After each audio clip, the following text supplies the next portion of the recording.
Shalom semua, ini pembelajaran pertama yaitu Kejadian pasal 1 ayat 1. Ini adalah pembelajaran saya di buku ini, semua yang saya tulis di sini. Jadi saya akan membacakan kamu semua yang saya pelajari di ayat-ayat yang saya pelajari di firman setiap ayat yang ada di Alkitab.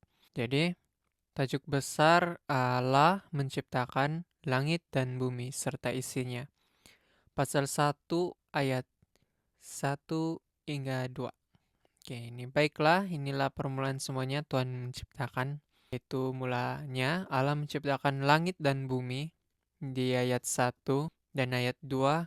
Tapi bumi belum ada terangnya, ia masih gelap dan kosong. Dan roh Allah melayang-layang di atas permukaan air.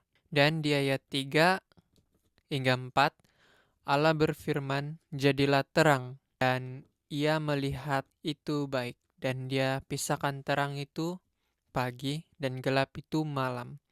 Itulah hari pertama. Oke. Di sini kita ketahui tanpa terang gelaplah seluruh isinya, dan Tuhan memberi kita terang untuk memenuhi kawasan yang gelap itu. Contohnya, terang yang kita panggil lampu.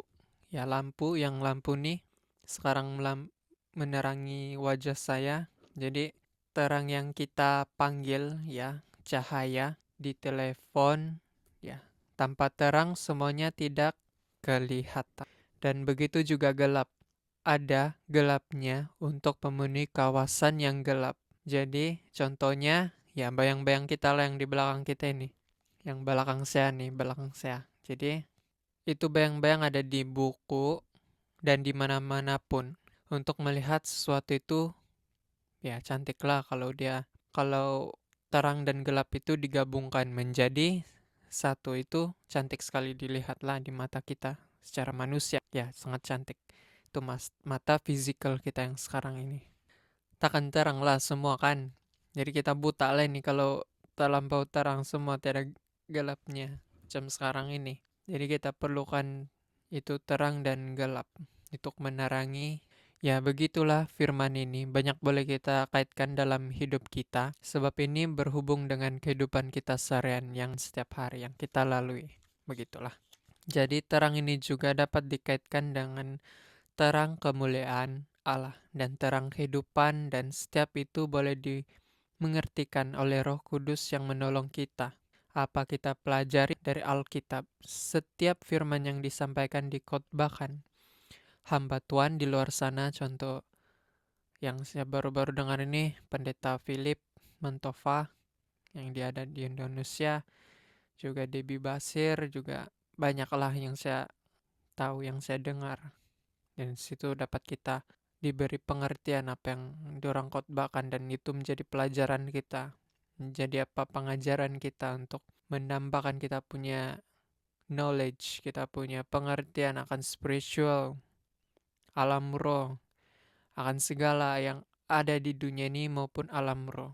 Juga ada yang di atas. Yang terpenting itu Yesus. Oke? Itu semuanya pekerjaan Roh Kudus yang ada di setiap khotbah yang dikhotbahkan seluruh hamba Tuhan di bumi ini. Segala pendeta, pastor, gembala, segala hamba Tuhan di luar sana itu dikerjakan dengan Roh Kudus. Segala miracle, segala mujizat yang dilakukan, kuasa-kuasa yang menyembuhkan itu melalui Roh Kudus. Dan hanya di dalam nama Tuhan Yesus Kristus itu akan diaktifkan dengan percaya dan imani. Itu akan terjadi, dan itu akan terjadi. Seperti prajurit Roma, dia tidak mau si Yesus datang ke rumahnya.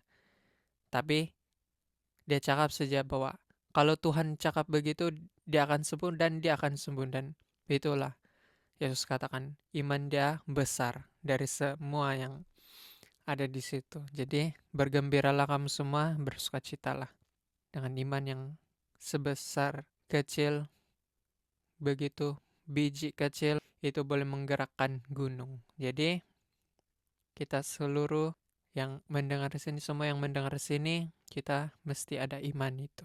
Iman biar tidak melihat tapi percaya kalau itu sudah ada, dan percaya kamu sudah melihat, itu akan terjadi. Amin. Jadi Roh Kuduslah dia yang beri kita pengertian dan hikmat dari atas. Ini juga boleh kita pelajari lebih lagi, lebih dalam lagi, seperti walau segelap apapun dunia ini yang kau alami, sekosong apapun hatimu dan jalan terlihat penghujungnya sangat-sangat gelap, terang sentiasa ada menyertai kamu dimanapun kamu berada, sebab Tuhan telah menciptakan terang untuk menjadi harapan bagi kita yang melihat kegelapan, dan memenuhi itu kawasan dengan terang. Jadi setiap gelapnya, setiap perjalanan kita gelap, apapun macam mana pun itu gelap, sentiasa ada terang. Sebab Tuhan telah menciptakan itu terang untuk memenuhi kawasan yang gelap, yang sangat gelap. Tahu? Ya, gitulah. Amin. Oke. Jadi setiap langkahmu, pilihlah. Pilihlah mana yang membawamu menuju ke jalan yang terang dan bukannya jalan gelap. Dan kalau kau berjalan bersamanya, sentiasa ada jejak kaki yang terang di hadapanmu yang kau dapat berjalan di situ. Jadi, ikutlah terang itu, dan terang itu siapa? Itu Yesus. Setiap langkah dia, setiap apapun yang di kedepannya, kita percaya bahwa ada satu sosok, seseorang yang berjalan di hadapanmu, yang memberi kau berkat, yang memberi kau segala tujuan hidupmu berarti. Jadi setiap kita ini ada tujuan hidup. Jadi siapa yang tiada tujuan hidup, buatlah itu. Dan tujuan hidupmu mesti berfokus kepada satu, yaitu yang menyelamatkan engkau yang ada di dunia sekarang ini yang sangat huru hara. Kalau kamu buka mata kamu apa yang terjadi di dunia ini, kamu tahu juga macam mana. Jadi bersiaplah akan kedatangan Tuhan. Dia tidak lama lagi akan datang. Dalam berapa tahun, sekejap saja tuh dia akan datang. Jadi dalam berapa tahun itulah manusia akan berevolusi lah begitu. Mereka akan membangun sesuatu yang menjauhkan mereka dari Tuhan, yang membuat mereka seperti Tuhan begitu. Tuhan terhadap diri mereka sendiri dan tidak memerlukan Tuhan. Begitulah. Jadi terima kasih semua yang melihat, dan saya percaya yang melihat, yang mendengar ini akan terbuka hati kepada Tuhan dan memikirkan jalan dia, memikirkan cara hidup dia, memikirkan apa yang dia lakukan di kehidupannya sampai sekarang ini. Dan aku percaya kamu yang melihat sekarang ini akan terbuka hati. Dan aku percaya bahwa Tuhan Yesus Kristus Juru Selamat akan membuka hatimu yang di luar sana. Percayalah dia, percayalah, terimalah dia, terimalah dengan hati yang percaya, iman. Tuhan itu tidak masuk akal, jangan batasi dia. Jangan batasi dia dengan pikiran kita. Percayalah. Dalam nama Tuhan Yesus Kristus, percaya. Tuhan berkati. Ini pembetulan dari penyampaian saya, supaya salah di situ di pembelajaran kita yang pertama. Kejadian 1 pasal 3 Tuhan berfirman, jadilah terang. Jadi masa itu Tuhan belum lagi menciptakan matahari, jadi belum lagi ada penerang bagi bumi ini. Dan kebanyakan Kristen di luar sana mengatakan bahwa cahaya itu ialah cahaya ilahi, kemuliaan Allah yang menerangi. Jadi kalau teolog modern yang menyatakan itu terang itu dapat dimengertikan sebagai energi. Itu awal kosmos lah begitu, cahaya umum yang Tuhan ciptakan dulu sebelum matahari. Jadi tujuannya untuk memulai suatu struktur alam semesta begitu. Tuhan memisahkan terang dari gelap ini, bukan Tuhan bergaduh lah sama kegelapan begitu kan. Dia memberi aturan kepada dunia yang kacau ini. Situ Tuhan bercakaplah, dunia masih gelap, kosong, tidak teratur. Jadi bila Tuhan pisahkan terang gelap itu tandanya Tuhan bikin aturan supaya jadi teratur. Tuhan pisahkanlah Dia mulai cipta siang sama malam. Itulah waktu hari pertama. Dan disitulah Tuhan kasih jalan masa untuk dunia. Dia beri kita masa di dunia ini. Itu siang dan malam. Jadi seterusnya terang selalu ditandakan kehidupan dan kehadiran Tuhan. Manakala gelap belum siap, masih kosong. Tidak teratur lah begitu. Jadi siang dan malam begitulah ada masanya. Jadi kalau tiada masanya, macam contoh tumbuhan kan, kalau tiada siang dan malam dia begitu, waktu dia lah begitu kan, macam mana dia berkembang kan? Kau boleh pikir. Tuhan pisahkan terang gelap, maksudnya mulai bikin aturan, bikin siang sama malam, kasih sun dunia, jadi tempat yang untuk hidup. Kumpulan dia,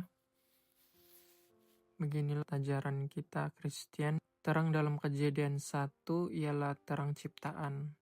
Tanda kehadiran Tuhan, permulaan kehidupan, susunan kosmos yang ada di angkasa. Bukan matahari, bukan Yesus lah secara khusus. Jadi bukan bermaksud yang Yesus diciptakan lah, sebab Yesus sudah ada. Sebab Yesus sudah ada sebelum dunia ini ada. Dan Yesus itu adalah firman. Dan terima kasih kepada hamba Tuhan yang komen di TikTok saya. Dia telah menegur dan ya, saya buat salah. Di video itu pun ada kesalahan juga. Dan jangan melihat sesuatu itu yang macam apa yang saya pelajari itu jadi macam masuk dalam-dalam lah begitu. Kita mesti buat research sendiri apakah betul dia cakap, apakah itu masuk kita pelajari di Alkitab. Dan ya, terima kasih sebab sudah mendengar. Apa yang salah, apa yang kurang, tolong tambahkan. Dan mari kita saling sama-sama membangun. Sebab saya sendiri masih belajar dan ada kesalahan dan saya minta maaf. Dan terima kasih. Tuhan memberkati.